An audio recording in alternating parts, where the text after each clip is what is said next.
झगड़ा मत कीजिए, कलह मत कीजिए। कलह दरिद्रता को जन्म दे। संगठन सुमति सबके साथ मिलकर के रहोगे, नारायण की संपदा आपके पास होगी। ये कथा यही तो कहती है। शांति रूपी सीता अपने पास में हो। क्या चीज की कमी है? शांति का हरण मोह करता है और उस समय भी आप अशांत हो जाएंगे जब परिवार के साथ आप मोहित हो जाएंगे। कभी कभी लोग ये सोचते हैं हम मर गए तो परिवार का क्या होगा। अरे मर के देखो, जो होगा सो होगा। लोग इसी बात में चिंता है। ऐसे काफी लोग मुझे मिलने को आते हैं, उन्हें कोई दुख नहीं है, कोई परेशानी नहीं है। कहते हैं महाराज जी कोरोना चल रहा है, और रोने लगेंगे और हम मर गए तो फिर परिवार कैसे चलेगा। मैंने कहा जो मर के ऊपर चले गए उनका भी तो चल रहा है, तुम्हें कोई दिक्कत तो नहीं है कहीं हो जाए तो।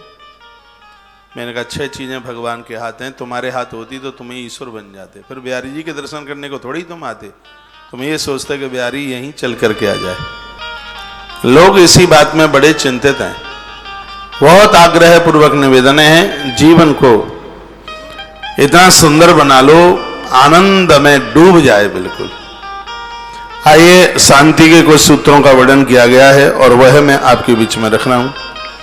इतनी चीजें होती हैं शांति में। सबसे पहले अनसूयाल्प संतोष इंद्रियाणाश संयमा। शांति कहां से मिलेगी? अनसूया, यानी आप किसी के दोष न देखें तो। फिर देखो कितनी शांति मिलती है। आप बहुओं को गालियां इसलिए देते हैं क्योंकि उनके अंदर तुम्हें दुर्गुण दिखते हैं। आपको आपकी सासू माँ इसलिए प्रिय नहीं है क्योंकि उसमें आपको बहुत कमियां दिखती हैं, और अपनी माँ में कमी दिखती नहीं है, इसलिए माँ बहुत अच्छी है। ऐसी कौन बेटी है जिसको माँ में कमी दिखती हो? किसी को नहीं दिखती। माँ तो बहुत अच्छी है, रोजाना दूध में नहा करके ही खड़ी होती है। लेकिन बहुत बहनें ऐसी हैं जिसको माता में सद्गुण, सासू माँ में सद्गुण दिखते हैं, प्राय कमियां ही दिखती हैं। और याद रखिएगा, शांति का पहला सूत्र भगवान वेद व्यास वर्णन करते हैं आज से ही लोगों में दुर्गुण देखना बंद कर दो, कमियां देखना बंद कर दो, तुम्हें कितनी शांति मिलेगी। मैं यहां से बोल रहा हूं, आप मानेंगे थोड़े ही। मान लेते तो तालियां जोर से बजाते, वही मानेंगे जिन्होंने तालियां बजाई। कबीरा ने कितना सुंदर कहा था, बुरा जो देखन में चलिया, बुरा न मिलिया कोई, जब दिल खोजा अपना तो सच में मुझसे बुरा न कोई। वो कहते हैं जब मैंने अपनी तरफ झांक करके देखा तो मुझे पाया कि गलतियां मेरे अंदर है, असूया हम दूसरों में देख रहे हैं, दूसरों से जल रहे हैं, कुड़ रहे हैं। वो तो वही बात हो गई। 2 मित्र गए थे प्रयाग कुंभ नहाने, माघ का मेला था, 1 महीना रहे। घर आए तो दूसरे मित्र ने पूछा भैया प्रयाग की यात्रा कैसी रही?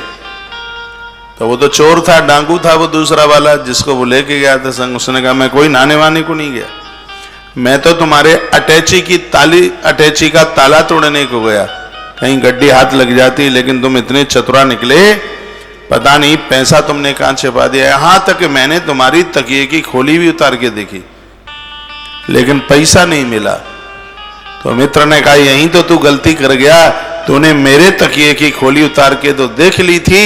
यदि तो अपने तकिए की खोल उतार के देख लेता तो 50,000 की गड्डी वही मिल जाती। दुनिया की खोलियां उतार के देख रहे, वो इतना बुरे हैं, इतने बुरे हैं, इतने बुरे हैं।